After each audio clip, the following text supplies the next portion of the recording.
CA में inter paper 9 SM OM and SM में SM का MCQ करा रहे हैं। ध्यान से सुनिएगा, एक एक MCQ बहुत इंपॉर्टेंट है। ठीक है, डायरेक्टली क्लास में आ रहे हैं। यदि MCQ का नोट चाहिए तो डिस्क्रिप्शन में देखिए मेरा नंबर दिया हुआ है, उसमें व्हाट्सएप में मैसेज कीजिए, आपको नोट्स मिल जाएगा। ठीक है, मीनिंग को समझिए। स्ट्रैटेजिक मैनेजमेंट, ठीक है, स्ट्रैटेजिक मैनेजमेंट का इंट्रोडक्शन चैप्टर 1 का MCQ करा रहे हैं। हर एक MCQ को अच्छे से सुनिएगा, बड़ा क्वेश्चन भी अटेम्प्ट ले पाएंगे इसके कारण। स्ट्रैटेजिक का मीनिंग क्या होता है? देखिए, सिंपल भाषा में स्ट्रैटेजी का मीनिंग होता है action plan to achieve objective. वह एक्शन प्लान जो आपको ऑब्जेक्टिव में अचीव करने में मदद करे उसको बोलते हैं स्ट्रैटेजी। और जब आप ऑब्जेक्टिव को अचीव करने के लिए कोई एक्शन प्लान करते हैं तो उसमें कुछ अनसर्टन इवेंट को आप फेस कर सकते हैं। तो सीधा सा बात है, स्ट्रेटजी का सिंपल सा meaning action plan to achieve objective by facing uncertain event. खत्म। अब स्ट्रैटेजिक मैनेजमेंट का मीनिंग देखिए, क्वेश्चन नंबर 2 में बोलता है स्ट्रैटेजिक मैनेजमेंट का मीनिंग क्या है।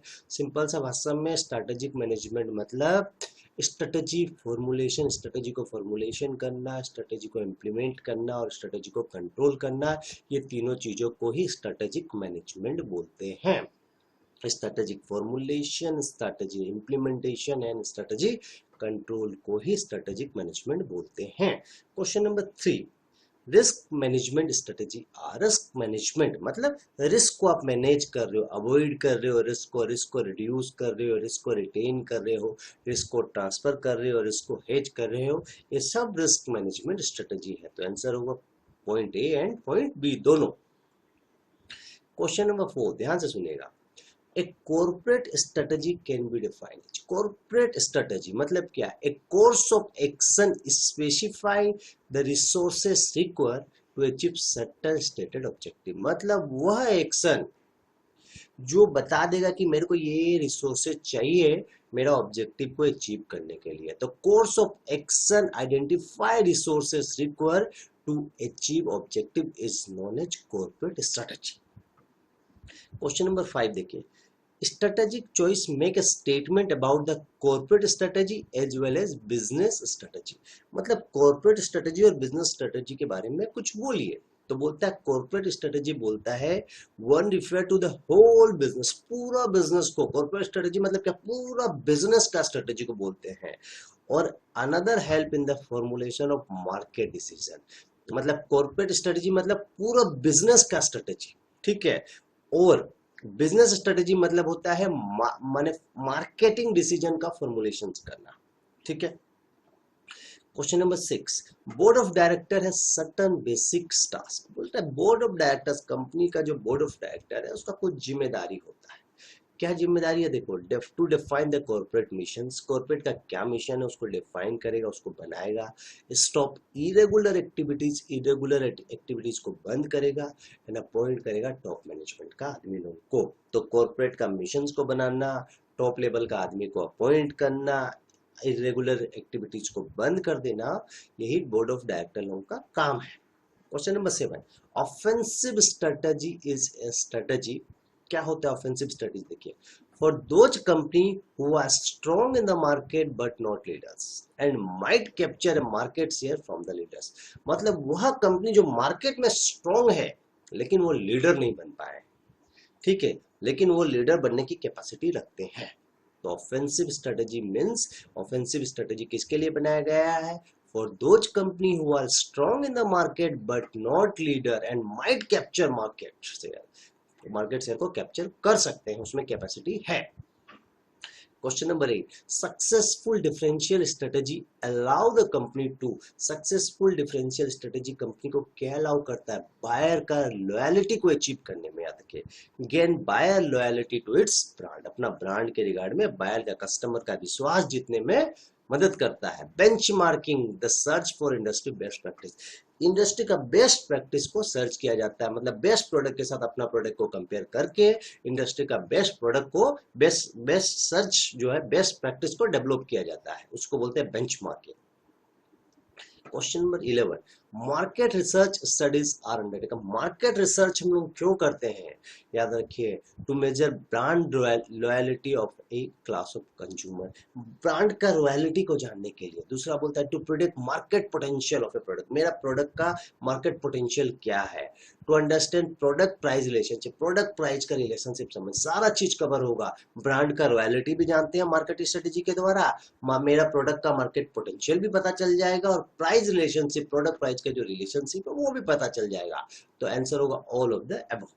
Organisation culture is deeper level of basic assumption and benefit that are shared by the members of the firm। बहुत सिंपल है। इनोवेशन स्ट्रेटेजी क्या है, देखिए, रेस्पॉन्डिंग टू और anticipating customer and market demand. याद रखिए, एंटिसिपेट करना कस्टमर और मार्केट डिमांड को, रेस्पॉन्ड करना कस्टमर को, इसको बोलते हैं innovation strategy. Intensity of competition is high in low return industry. देखिए, लो रिटर्न इंडस्ट्री में कंपटीशन का इंटेंसिटी हाई होता है। Question number 5, SAIL famous advertising campaign क्या है, there is a bit of steel in everyone life, what means to, बोलता है steel का जरूरत हर जन का लाइफ में है। इसका मतलब क्या है, देखिए, इसका मतलब सिंपल सा भाषा में है, देखिए, अचीव इट्स मिशन, अपना मिशन को अचीव कर लेगा। दूसरा, gain buyer awareness about its versatile product range, मतलब बायर को प्रोडक्ट का आइडिया हो जाएगा, यही चीज बताना चाहता है। ठीक है, चैप्टर 1 इतना ही काफी है एमसीक्यू। Thank you. सीए में inter paper 9 OM and SM में, एसएम में chapter 2 strategic analysis and strategic planning का एमसीक्यू कर रहे हैं। ध्यान से सुनिएगा, एक एक एमसीक्यू बहुत इंपॉर्टेंट है। यदि आपको एमसीक्यू का नोट चाहिए तो डिस्क्रिप्शन में मेरा नंबर दिया हुआ है, उसमें मैसेज कीजिए, व्हाट्सएप मैसेज कीजिएगा, आपको मिल जाएगा। ध्यान से सुनिएगा, एक एक चीज बहुत इंपॉर्टेंट है, बड़ा क्वेश्चन भी अटेम्प्ट ले पाएंगे। सबसे पहला क्वेश्चन है, स्ट्रेटेजिक एनालिसिस का मतलब क्या होता है। स्ट्रेटेजिक एनालिसिस का सिंपल सा मीनिंग है study of all the micro environment surrounding the business, मतलब बोलता है एनवायरनमेंट का स्टडी को, जो बिजनेस के चारों तरफ जो एनवायरनमेंट है उसका स्ट्रेटजी को ही, उसका स्टडी को स्ट्रेटेजिक एनालिसिस बोलते हैं। Study of business environment simple भाषा में, और आप ऐसे भी लिख सकते हो study of all the micro environment surrounding it's business या सराउंडिंग द बिजनेस, मतलब बिजनेस का एनवायरमेंटल का स्टडी को, बिजनेस एनवायरनमेंट का स्टडी को ही स्ट्रेटेजिक एनालिसिस बोलते हैं। बोलता है name 2 type of strategic analysis, 2 प्रकार का स्ट्रेटेजिक एनालिसिस होता है, एक होता है पेस्टल एनालिसिस और दूसरा होता है शॉर्ट एनालिसिस। तो पेस्टल एनालिसिस जो होता है, देखिए क्वेश्चन नंबर 3 में आइए, पेस्टल एनालिसिस किसको बोलते हैं। पेस्टल मतलब होता है political, economical, social, technological, environmental and legal analysis of business, मतलब पॉलिटिकल एस्पेक्ट से बिजनेस को एनालिसिस करना, एनवायरमेंटल एस्पेक्ट से बिजनेस को एनालिसिस करना, सोशल एस्पेक्ट से बिजनेस को एनालिसिस करना, टेक्नोलॉजिकल एस्पेक्ट से बिजनेस को एनालिसिस करना। ठीक है, इसको बोलते हैं पेस्टल एनालिसिस। शॉर्ट एनालिसिस मतलब strength, weakness, opportunity and threat of business, business में क्या क्या स्ट्रेंथ है, बिजनेस में क्या क्या वीकनेस है, क्या क्या अपॉर्चुनिटी है, क्या क्या थ्रेट है, उस चीज का एनालिसिस को शॉर्ट एनालिसिस बोलते हैं। क्वेश्चन नंबर 5 में बोलता है पोर्टफोलियो एनालिसिस क्या है। पोर्टफोलियो एनालिसिस का सिंपल सा मीनिंग है means product market analysis, product का मार्केट का एनालिसिस को ही पोर्टफोलियो एनालिसिस बोलते हैं। क्या चीज आइडेंटिफाई करता है, देखो, identify current strength and weakness of an product, मतलब मेरा प्रोडक्ट का करंट स्ट्रेंथ एंड वीकनेस क्या है प्रोडक्ट का मार्केट में, वो एनालिसिस करता है पोर्टफोलियो एनालिसिस। विजन स्टेटमेंट क्या होता है, देखिए, विजन स्टेटमेंट मतलब it is a statement of future, future में मेरा क्या विजन होगा उसका स्टेटमेंट को ही विजन स्टेटमेंट बोलते हैं। मिशन स्टेटमेंट क्या होता है, देखिए, मिशन स्टेटमेंट क्वेश्चन नंबर 7 में बोलता है it describe fundamental objective of the organisation, organisation का फंडामेंटल ऑब्जेक्टिव क्या है वो बताता है। क्वेश्चन नंबर 9 में आ जाइए, स्ट्रेटेजिक प्लानिंग क्या होता है उसके बारे में बताइए। तो स्ट्रेटेजिक प्लानिंग क्या है, तो एनालिटिकल प्रोसेस है और ये पार्ट है स्ट्रेटेजिक मैनेजमेंट का, it is a part of strategic management. Question number 11 में आ जाइए, देखिए, for an entrepreneur vision is before the mission, बोलता है इंटरपीरियर के लिए हमेशा विजन क्या होता है, मिशन से पहले आता है।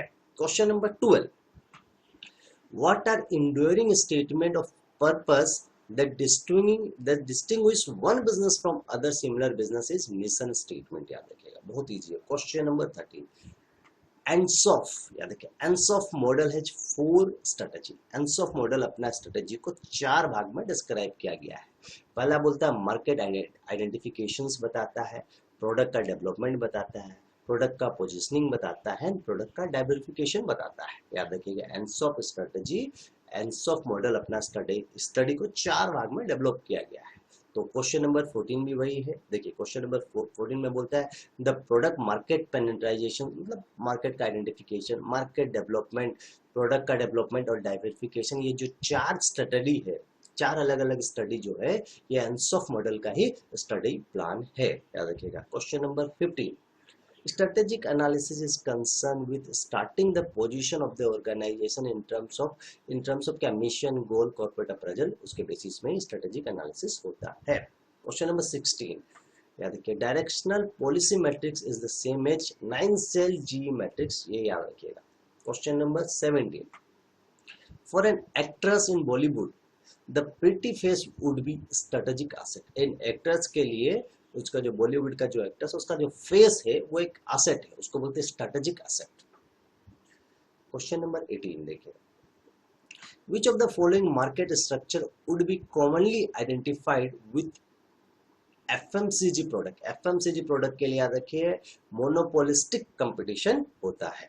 क्वेश्चन नंबर 19 देखिए, बोलता है, देखिए ध्यान से सुनिएगा। Question number 19, Indian Airlines decreased the airfare on Delhi-Mumbai sector following the introductions of the no-frills airline would be example of। यदि इंडियन अपना जो फेयर कम कर देती है उसको बोलते हैं प्राइस लीडर रिलेशनशिप। याद रखिएगा, प्रोडक्ट को ज्यादा सेल करने के चक्कर में करती है तो प्राइस लीडर रिलेशनशिप एग्जिस्ट होता है दोनों के बीच में। Question number 20, a product line is a group of products that are closely related and marketed through the same channel। closely related होगा और मार्केट करते हैं लोग सेम चैनल के थ्रू। याद रखिएगा। क्वेश्चन नंबर 21 बहुत इजी है, देखिए the managerial task of implementing strategy primarily falls upon the soldier of। जो मैनेजरियल टास्क जो स्ट्रेटेजी को इम्प्लीमेंट करने का किसके कंधे पे गिरेगा? मैनेजर्स के। मैनेजर का रेस्पॉन्सिबिलिटी है कि इम्प्लीमेंट करेगा मैनेजरियल टास्क। तो मैनेजरियल टास्क किसका रेस्पॉन्सिबिलिटी है? मैनेजर का रेस्पॉन्सिबिलिटी है स्ट्रेटेजी इम्प्लीमेंट करने के लिए। क्वेश्चन नंबर 22 देखिए, marketing research study are undertaken. Marketing research का जो स्टडी है वो क्या चीज बोलता है? प्रोडक्ट का। देखिए भैया, देखिए प्रोडक्ट का ब्रांड का रॉयल्टी को अंडरस्टैंड करना, to measure brand royalty of a class of consumers. Consumer का रॉयल्टी को मेजर करता है। To predict market potential, product का मार्केट पोटेंशियल को समझता है और प्रोडक्ट का प्राइस रिलेशनशिप को समझता है। तो आंसर होगा ऑल ऑफ द अबव। ये करा चुके हैं। दोबारा देखिए question number 23, price fixation for the first time take place when a company develop और acquire a new product. Price fixation first time कब होता है? जब कंपनी नया प्रोडक्ट ला रहा है या नया प्रोडक्ट लॉन्च कर रहा है या एक्वायर कर रहा है। Introduce existing product into a new geographical area. Existing product को नया एरिया में डेवलप करता है। आंसर होगा all of the above. Simple सा चीज है। Question number 24, typically profit are highest in which stage of industry life cycle. या देखिए इंडस्ट्री लाइफ साइकिल का जो ग्रोथ स्टेज है उसमें सबसे ज्यादा कंपनी पैसा कमाता है। हाईएस्ट प्रॉफिट कंपनी कौन सा स्टेज में, लाइफ साइकिल का कौन सा स्टेज में करता है? ग्रोथ स्टेज में। याद रखिएगा। Question number 5, the strategy which concentrate around the product market is niche. Simple सा चीज है। Question number 26, corporation vision is the same as corporate dream. Corporate का विजन, कॉर्पोरेट का ड्रीम सब सेम होता है। Niche is similar to the flanking strategy. याद रखिएगा। Question number 28, successful differential strategy allow a company to gain buyer loyalty to its brand. याद रखिएगा। Successful differential strategy buyer का लॉयल्टी को, बायर का जो विश्वास को जीतने में मदद करता है अपना ब्रांड के प्रति। Question number 29, for an actress in Bollywood his outstanding performance, उसका आउटस्टैंडिंग परफॉर्मेंस को कोर कंपटीशन बोलते हैं। याद रखिएगा। उसका फेस को स्ट्रेटेजिक एसेट बोल सकते हैं, कोई दिक्कत नहीं है, लेकिन उसका परफॉर्मेंस को कोर कंपटीशन बोला जाता है। Intensity of competition is in lower return industry, याद देखिएगा intensity of competition in lower return industry में हाई होता है, याद देखिए लोअर रिटर्न इंडस्ट्री में इंटेंसिटी कंपटीशन का हाई होता है, याद रखना। Supplier group is a powerful if offers unique product, याद देखिए सप्लायर ग्रुप पक्का पावरफुल होगा जब अलग अलग प्रोडक्ट, बहुत सारा का प्रोडक्ट लॉन्च कर देगा। A company actual strategy is partial proactive and partial reactive to changing circumstances। तो याद रखिएगा एक्चुअल स्ट्रेटेजी पार्शियल प्रोएक्टिव होता है, पार्शियल रिएक्टिव होता है। Question number 33, the reason for failure of strategic management may be led, याद रखिएगा strategic management यदि फेल होता है उसका रीजन क्या हो सकता है? ओवर एस्टिमेशन ऑफ रिसोर्सेज का हम ओवर एस्टिमेशन कर लिए, failure to obtain senior management commitment, senior management का एडवाइस कमिटमेंट नहीं लिया है, failure to obtain employee commitment, employee भी अपना कमिटमेंट पूरा नहीं किया, सब कुछ हो सकता है, आंसर होगा all of that. Question number 34, blue ocean strategy is concern with creating a new market place where there is no competition, एक तो नया मार्केट प्लेस करना जहाँ कोई कंपटीशन नहीं होगा। इस चैप्टर में इतना इनफ है। Thank you.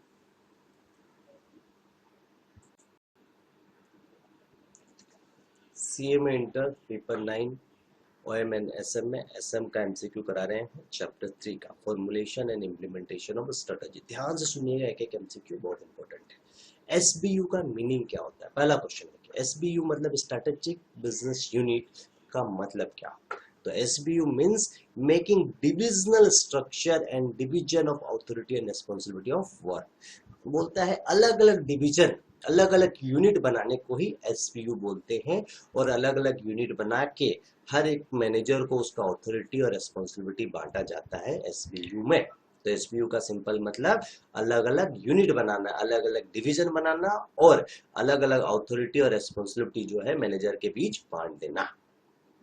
क्वेश्चन नंबर 2 देखिए, an strategic business unit SBU is defined as division of an organization enable manager to have better control over the resources। या देखिए अलग अलग डिवीजन कर देंगे अपना यूनिट का, तो उससे क्या होगा? मैनेजर बेटर कंट्रोल कर पाएगा रिसोर्सेस के ऊपर। तो enable manager to have better control over the resources. Business process re engineering किसको बोलते हैं? क्वेश्चन नंबर 3 में बोलता है। तो बीपीआर मीन्स होता है fundamental rethinking how they do their work in order to improve customer service, product quality and cut operational cost। मतलब फिर से बिजनेस को रीथिंक करेंगे कि फिर से बिजनेस को कैसे किया जाए, मतलब चेंज करना बिजनेस का जो प्रोसेस है उसको चेंज करना, जिसके कारण हम अच्छा कस्टमर को सर्विस दे पाएंगे, प्रोडक्ट का क्वालिटी अच्छा बना पाएंगे और मेरा कॉस्ट कम गिरेगा। तो फंडामेंटल रीथिंकिंग, फिर से थिंक करना, याद रखिए बीपीआर मतलब fundamental rethinking how they do their work in order to achieve customer satisfaction. मतलब फंडामेंटल रीथिंकिंग, ये वर्ड को याद रखिएगा, रीथिंक करना, फिर से बिजनेस को करने का सोच को बदलना। ठीक है। The essential ingredient of business process engineering are, जो एसेंशियल रिक्वायरमेंट इंग्रेडिएंट क्या है बिजनेस प्रोसेस इंजीनियरिंग का? देखिए fundamental rethinking and redesign of business process to achieve drastic improvement, drastic result। मतलब fundamental rethinking and redesign of business, याद रखिएगा। Essential requirement क्या है बिजनेस प्रोसेस इंजीनियरिंग का? Fundamental rethinking and redesign of business process. Business process re engineering is क्या है? Redesigning operational process. याद रखिए रीडिजाइनिंग ऑपरेशनल प्रोसेस को ही बिजनेस प्रोसेस री इंजीनियरिंग बोलते हैं। ठीक है, ऑपरेशनल प्रोसेस हो या बिजनेस प्रोसेस हो, सेम चीज होता है। देखिए क्वेश्चन नंबर 7, या देखिए मिकनी 7S फ्रेमवर्क, जो मिकनी 7S का थ्योरी बोला गया उसमें 7S का मतलब क्या होता है? देखिए पहला एस बोलता है, पहला थ्योरी स्ट्रक्चर के ऊपर है, दूसरा स्ट्रेटजी है, तीसरा है स्टाफ है, चौथा है स्किल है, पांचवा है सिस्टम है, छठा है शेयर वैल्यूज एंड लास्ट वाला है सुपर ऑर्डी, याद रखिए superordinate goal, super goal याद रखिएगा। Question number 7, the BCG growth matrix is based on 2 dimension. याद देखिए बीसीजी का ग्रोथ मैट्रिक्स 2 फैक्टर पे डिपेंड है, बोलते हैं market growth and market share, मतलब market demand and market supply के ऊपर बेस है। तो market growth and market share के ऊपर बीसीजी ग्रोथ मॉडल जो थ्योरी है वो 2 कॉन्सेप्ट पे दिया गया है, market growth and market share के ऊपर घुमा फिरा के। एक डिमांड को बोलता है मार्केट डिमांड और दूसरा मार्केट सप्लाई को।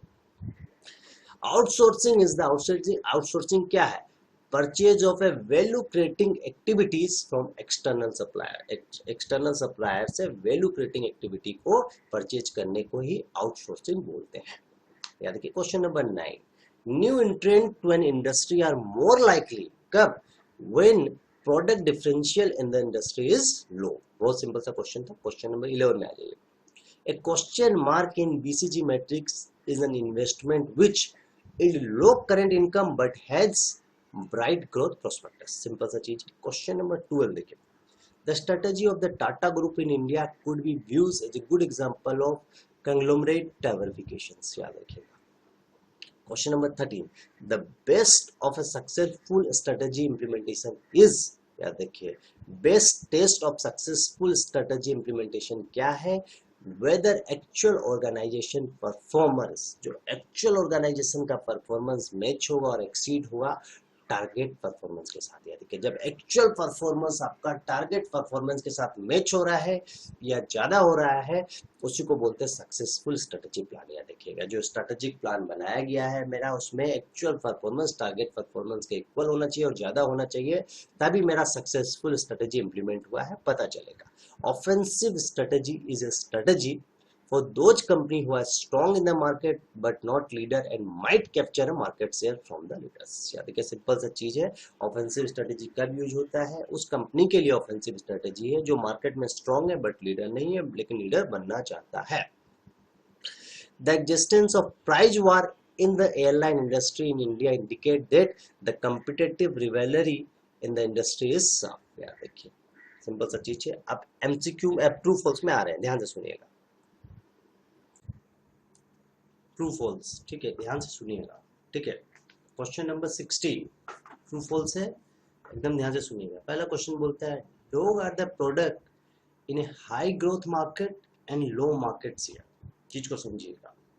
बीसीजी मैट्रिक्स में बोला गया है डॉग वो सिचुएशन होगा जिसमें जो है मार्केट ग्रोथ लो रहेगा और मार्केट शेयर लो रहेगा। मतलब डॉग उस सिचुएशन को बोलते हैं जहां पर डिमांड आपका लो हो जाएगा और सप्लाई दोनों लो हो जाएगा। मतलब जो प्रोडक्ट में मिल रहा है वो लेके चल जाओ, कुत्ते वाली हालत हो गई है आपकी, जो मिल रहा है वो ले लीजिए। मतलब डिमांड सप्लाई दोनों नीचे है, ठीक है। मार्केट ग्रोथ मतलब डिमांड और मार्केट शेयर मतलब सप्लाई। तो बीसीजी मैट्रिक्स में लोग उस कंडीशन को बोलते हैं जब मार्केट ग्रोथ लो है और मार्केट शेयर लो है, मतलब मार्केट डिमांड भी लो है, मार्केट सप्लाई भी लो है। लेकिन यहाँ बोलता है हाई ग्रोथ है, मार्केट से मार्केट को हाई माने हाई ग्रोथ बोल रहा है, वो चीज नहीं है, मार्केट लो है। यहाँ पे याद रखिएगा, दोनों है, माने मार्केट ग्रोथ लो है और मार्केट शेयर लो होगा तब कुत्ते वाली हालत होगी, मतलब डिमांड सप्लाई दोनों लो है। क्वेश्चन नंबर 17 ध्यान से सुनिएगा। Dogs are the product with low shares, negative growth है, नेगेटिव कैश फ्लो। याद देखिए, नेगेटिव ग्रोथ नहीं हो सकता है, मेरा डिमांड सप्लाई नीचे गिर सकता है लेकिन नेगेटिव नहीं हो सकता है। बीसीजी मैट्रिक्स के हिसाब से ये जो नेगेटिव वर्ड लिखा है ये चीज नहीं होगा, ये false. Question number 18, penetration pricing is the use of price to derive a competitors out of the business. Competitor को निकालने का भी नहीं बोलता है पेनिट्रेशन प्राइसिंग, याद रखिए, फॉल्स है। Question number 19, strategic management is concerned with the formulation of possible course of action, their evaluation and the choice between them। ये नहीं होगा, false है। cash cow are product in high growth market। cash cow क्या होता है? low growth market का है। जब मार्केट आपका डिमांड लो रहे और मार्केट सप्लाई जो मार्केट शेयर हाई होना चाहिए, उल्टा लिखा हुआ है, इसलिए आंसर होगा false। Disinvestment is pulling out from certain product market area, false। नहीं, ये ट्रू होगा आपका। Disinvestment is pulling out from certain product market area. कुछ पुलिंग आउट हो रहा है, मैंने मार्केट एरिया से इसको निकाला जा रहा है, एकदम सही है, ट्रू होगा। Question number 22, business process re engineering is an important ingredient of reverse engineering. Reverse engineering का नहीं है, बिजनेस प्रोसेस मतलब बीपीआर मतलब रीथिंकिंग करना, ये फॉल्स है। Synergy signifies the condition where the whole is greater than the sum of its part। yes एकदम true लिखा है, whole हमेशा पार्ट से बेटर होता है सिनर्जी में। Benchmarking is the simulation of cost reduction scheme. Benchmarking मतलब होता है आइडेंटिफाई बेस्ट बिजनेस प्रैक्टिस, कभी एक कॉस्ट रिडक्शन पे फोकस इसका नहीं होता है, याद रखिए, कस्टमर सेटिस्फेक्शन पर्पस होता है, false. Balance synergy, balance strategy is about translating the vision, communicating and linking business planning, target setting, etc. false। Thank you.